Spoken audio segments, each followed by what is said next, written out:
জোরপূর্বক মাছের ভেড়ি দখলের অভিযোগ, প্রশাসনের দ্বারস্থ হয়েও সুরাহা মেলেনি অভিযোগ। প্রতিবাদে হাড়োয়া থানার সামনে বিক্ষোভ ও ডেপুটেশন জমা পাট্টা হোল্ডারদের। উত্তর চব্বিশ পরগনা হাড়োয়া থানা হাড়িভাঙা এলাকায় সরকারি পাট্টা হোল্ডারদের জোরপূর্বক লিজের টাকা আটকে রাখার অভিযোগ। প্রশাসনিক দপ্তরে বিডিও অফিসে এমনকি থানায় অভিযোগ দায়ের করলেও কোনো পদক্ষেপ গ্রহণ করেনি প্রশাসন।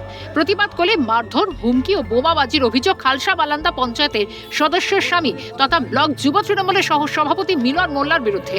ঘটনার প্রতিবাদে হাড়োয়া থানার সামনে বিক্ষোভ দেখালেন পাট্টা হোল্ডাররা, ডেপুটেশনও জমা দিলেন তারা।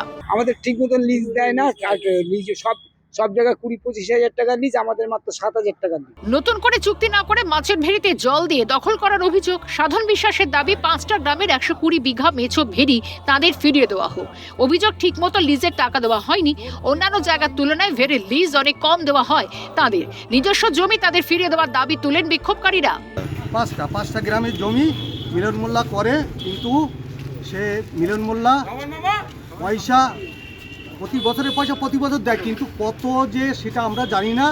অন্য জায়গায় ঘেরির লিজ অনেক বেশি, এখানে আমাদের দেয় অনেক কম।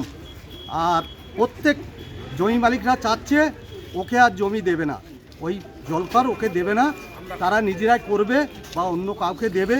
অভিযোগ অস্বীকার করে যুব তৃণমূলের সহ সভাপতি মিলন মোল্লা তার দাবি, দলীয় নেতৃত্বের নির্দেশে তিনি 420 জন পাট্টা হোল্ডারদের 120 বিঘা মাছের ভেড়ি চাষ করে ন্যায্য লিজ দিয়ে আসছেন। এই অভিযোগ সম্পূর্ণ মিথ্যা। তিনি গোষ্ঠীদ্বন্দ্বের শিকার বলে সাফাই তৃণমূল নেতার। অভিযোগ করছে আমি গোষ্ঠীদ্বন্দ্বের শিকার হয়েছি, সেই পরিপ্রেক্ষিতে এখন বলছে যে কৃষকরা, চাষিরা আপনার ঘেরি দিবে না। হাড়োয়া ব্লক তৃণমূল কংগ্রেসের কোনো গোষ্ঠীদ্বন্দ্ব নেই। গরিব কৃষকদের জমি দখল করে রেখেছে, এমনকি কৃষকরা তাদের প্রাপ্য টাকা থেকে বঞ্চিত হচ্ছেন বারবার। দাবি তৃণমূল কংগ্রেস কমিটির সভাপতির। ব্লক তৃণমূল কংগ্রেসের কোনো গোষ্ঠীদ্বন্দ্ব নেই, এটা তার স্বার্থ সিদ্ধি করার জন্য এই যে ঘেরি দখল করে রেখেছেন তার জন্যই সভাপতির নামে মিথ্যে একটা বদনাম তুলে দিচ্ছে।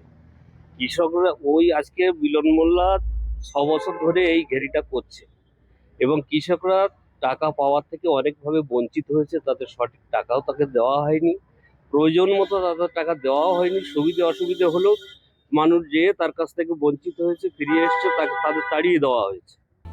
ভোটমুখী বঙ্গে ফের প্রকাশ্যে তৃণমূলে গোষ্ঠীদ্বন্দ্ব, ফলে ভুক্তভোগী অসহায় মানুষগুলো এখন সমস্যায়। দেখার আদৌ সুরাহা হয় কিনা। উত্তর চব্বিশ পরগনা থেকে পঙ্কজ বিশ্বাসের রিপোর্ট, ক্যালকাটা নিউজ।